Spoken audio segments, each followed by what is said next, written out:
প্রযুক্তির দিক থেকে নিজেকে অপরাজয়ী দাবি করা মার্কিন যুক্তরাষ্ট্রের অহংকার এবার এক বড় আঘাত হেনেছে ইরান। গত এপ্রিলে ইরানের আকাশসীমায় বিধ্বস্ত হয় আমেরিকার অন্যতম সেরা এবং অত্যাধুনিক এক F-15 যুদ্ধবিমান। ওয়াশিংটন এই ঘটনা ধামাচাপা দেওয়ার চেষ্টা করলেও সম্প্রতি মার্কিন সংবাদ মাধ্যম CNN এর এক রিপোর্টে বেরিয়ে এসেছে এক চাঞ্চল্যকর তথ্য, যা শুনে ঘুম উড়ে গেছে পেন্টাগন থেকে শুরু করে ট্রাম্প প্রশাসনের থিঙ্ক ট্যাঙ্ক পর্যন্ত। বিধ্বস্ত হওয়া এই যুদ্ধবিমানের অভিজ্ঞ মার্কিন পাইলট সম্প্রতি গোয়েন্দা কর্মকর্তাদের কাছে এক অবিশ্বাস্য স্বীকারোক্তি দিয়েছেন। তার দাবি, বিমানটি বিধ্বস্ত হওয়ার ঠিক আগ মুহূর্তে তিনি আকাশে এক অত্যন্ত অদ্ভুত বস্তু দেখতে পান।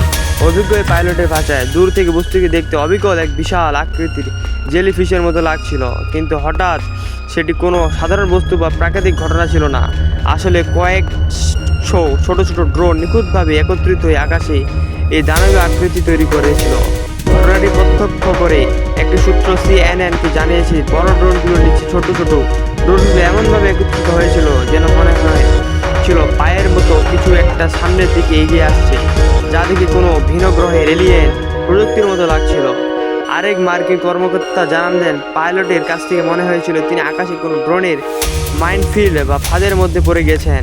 প্রাথমিক তদন্তে মার্কিন গোয়েন্দারা নিশ্চিত হয়েছেন এই অদ্ভুত ও অজানা ড্রোন প্রযুক্তির কারণে তাদের অত্যাধুনিক N-15 বিমানটি ভূপাতিত হয়েছে। কিন্তু প্রশ্ন হচ্ছে, ইরান কিভাবে আমেরিকার চোখ ফাঁকি দিয়ে এমন বিধ্বস্ত ড্রোন প্রযুক্তি তৈরি করলো? মার্কিন গোয়েন্দারা এখনও এই ধাঁধার কোনো উত্তর খুঁজে পাননি। আন্তর্জাতিক বিশ্লেষকদের মধ্যে পশ্চিমা নিষেধাজ্ঞা ও ট্রাম্প প্রশাসনের ক্রমাগত হুমকি সত্ত্বেও ইরান সামরিক প্রযুক্তিতে কতটা স্বাবলম্বী হয়েছে, এই ঘটনা তারই প্রমাণ।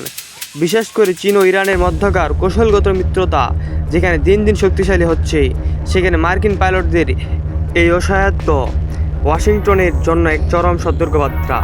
ড্রোনের এই নতুন ফাঁদ এখন মার্কিন আকাশ আধিপত্যের জন্য সবচেয়ে বড় আতঙ্ক। মধ্যপ্রাচ্যে আমেরিকার একচেটিয়া খবরদারির দিন যে ফুরিয়ে এসেছে, মার্কিন যুদ্ধবিমান ধ্বংসের এই ঘটনা যেন সেটাই মনে করে দিচ্ছে।